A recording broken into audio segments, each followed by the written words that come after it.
Afternoon, folks. The Guru done travel way up here in these here Rocky Mountains or Smoky Mountains or some big ass mountains. I drove down the road so crooked, a snake couldn't even went down it without falling off of it. I don't know how the Guru got a big old trailer with his feeders on here.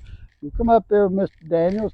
He's been one of my clients now for what, 190 years or longer. or longer. Seems like it.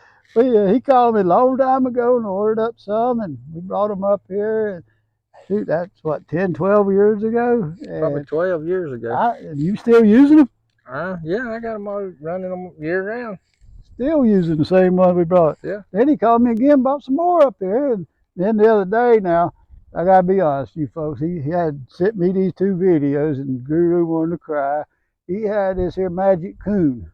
He'd be jumping up off the ground and grabbing the critter guard and getting on up in my feeder, and I was about to cry. And then I thought to myself, well, we just invented a new critter guard, stop that.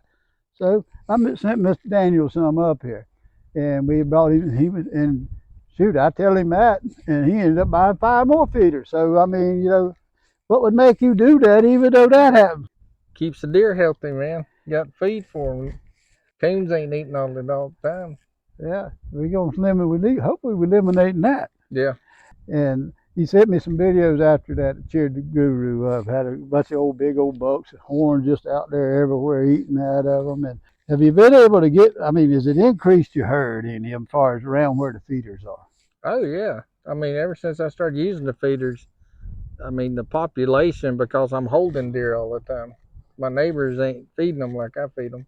And they're staying near the feeder. They stay with they bed within 200 or 300 yards of my feeders most of the time anyway. Yeah, I've got video of them laying down by the feeder waiting on them to get out of the way so they get up and get them some. Sometimes I would, hey man, go eat some bushes or something, you know what I mean? But they do stand in line to eat. Yeah. Now we've got some bigger ones on our farm now, the wider ones, and next trip up here I'm gonna get him to get some of them. I didn't want to, I was just happy that he bought some after he sent me them 2 videos, and I was like, I wasn't gonna try to talk him into them big wide ones yet. Now, you was telling me we were just chatting here a while back that you had bit 1 or 2 of them, and somehow you got it put back together. And why didn't you just throw the old thing in the junkyard and get you some money out of the scrap? Can't throw my feeders away. Can't throw them away. I run them over with a tractor, knocked them over and bent them up. So I just folded them back up and put some boards between them, fixed them back, and still keep using them. Still keep putting that feed in Still there. keep putting the feed in them. Well, shoot, now I guess I'm a bad businessman. I ought to make it where you can't fix them. I mean, come on. I could have probably sold him some more feeders, folks. But hey, that's a great thing. My son, he's always after me. Dad, why don't you make these things out of fiberglass or plastic where they'll wear out sometime? And I tell him, I said, look, I said, I've been doing it now. Oh, we get 13, 14, almost 14 years. And I said, I got people that bought some of the first feeders that we had, and they buying more. They ain't running out there and buying them other spout feeders or spinny feeders. They're buying my feeder. Now, if this feeder, when you run over it with a tractor, let's be honest, and you couldn't fix it, and you had to throw it, back then they didn't cost what they did now, but they still cost money then. Yeah. Would you have been as willing to call me and say, hey man, bring me some more feeders? Yeah, I'd have called you. Now, I mean, if you couldn't fix that one. Oh yeah. So but you would have replaced. I wouldn't have replaced it with a plastic feeder or nothing plastic. Yeah, you replaced it with these feeders. Yeah, these feeders. But you didn't have to do that because you was able to fix it. That's a great thing, man. And like I say, I'm a bad businessman, but I do got the best feeder there is. So I guess there's one thing. But yeah, it's always been a pleasure coming up here. Maybe drive up on top of a mountain today, folks. I thought the truck was gonna run off the edge. You got signs there, no fishing. They'd have to have a pole 40 miles long to get to the river. And guardrails.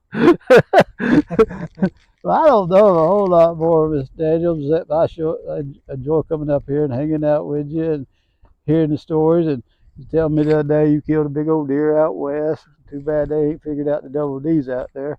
But I think where you was at, they don't feed you a lot in feeders anyway. Right. So, I mean, that's the thing. But we do appreciate your business, and anything, like I said, we can do to make it better, we try. And that's when we do, always improving the feeders, trying to get them better. And I think you'll notice that when you get to use it, when you put these out, you're going to go, wow, there ain't no gap there. Wow, these things all fit together. We didn't have to go find out one for one and two for two and all that stuff. So that's going to be a big help for you. Well, thank you very much, Thank sir. you for And coming I up. do appreciate your visit. I enjoy it, buddy.